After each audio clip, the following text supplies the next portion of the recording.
بسم اللہ الرحمن الرحیم۔ ناظرین محترم، آج کی مختصر سی ویڈیو ہماری زندگیوں میں بہت بڑی خوشگوار تبدیلی لا سکتی ہے۔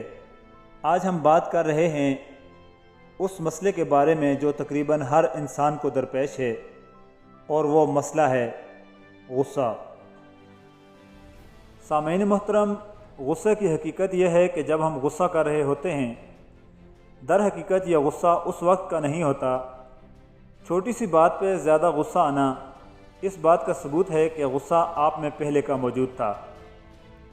انسان کے اندر غصہ موجود ہونے کی بہت ساری وجوہات ہو سکتی ہیں، مثلاً روزمرہ کی روٹین سے ہٹ کر کسی کام کا کرنا، زیادہ سفر کی وجہ سے، تھکاوٹ کی وجہ سے، پٹھوں کے کھچاؤ کی وجہ سے، زیادہ سٹڈی، موبائل یا لیپ ٹاپ کے استعمال کی وجہ سے، یا کچھ ایسے معاملات کی وجہ سے جنہیں حل کرنا آپ کی بساط سے باہر ہو۔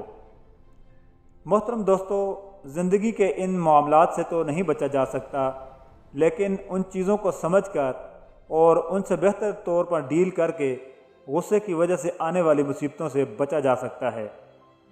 جب آپ کے ذہن میں بہت زیادہ منفی خیالات آئیں، ہر کسی کے لیے نفرت پیدا ہونے لگے، برے لگنے والے لوگ بار بار آپ کے ذہن میں آئیں، مخالفین کو مار ڈالنے والی باتیں ذہن میں آئیں، تو سمجھ جائیں کہ آپ سخت غصے کا شکار ہیں۔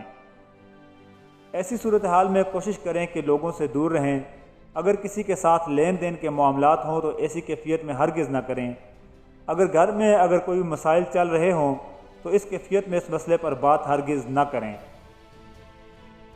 اور زندگی کا کوئی بھی اہم فیصلہ اس کیفیت میں ہرگز نہ کریں، ورنہ عمر بھر کا پچھتاوا آپ کا مقدر بن جائے گا۔ دوستو، تھوڑی سی احتیاط کر کے ہم بڑی مصیبتوں سے بچ سکتے ہیں۔ آئیے غصے کے متعلق چند احادیث اور واقعات سے رہنمائی حاصل کرتے ہیں۔ غصہ ایک ایسا خنجر ہے جو انسان اپنے ہی دل میں گھونپ دیتا ہے۔ دوسروں کی خطا پر خود کو سزا دینے کا نام غصہ ہے۔ حضرت عائشہ رضی اللہ تعالی عنہ روایت کرتی ہیں کہ حضور پاک صلی اللہ علیہ وآلہ وسلم نے فرمایا کہ بدترین ہیں وہ لوگ جن کی تعظیم ان کی زبانوں سے بچنے کے لیے کی جائے۔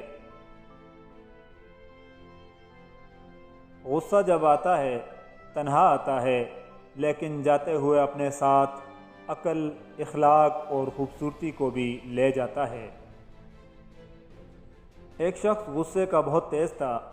ایک عالم نے مشورہ دیا، جب تمہیں غصہ آئے تو جنگل جا کر درخت میں کیل ٹھونکایا کرو۔ اس نے ایسا ہی کیا۔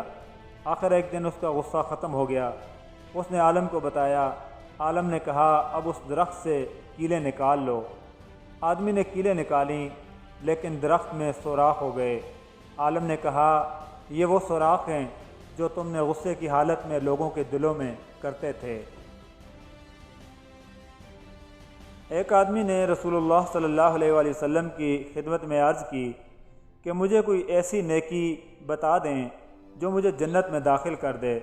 رسول اللہ صلی اللہ علیہ وآلہ وسلم نے فرمایا کہ بس تو غصے پر قابو پا لے، تیرے لیے جنت ہے۔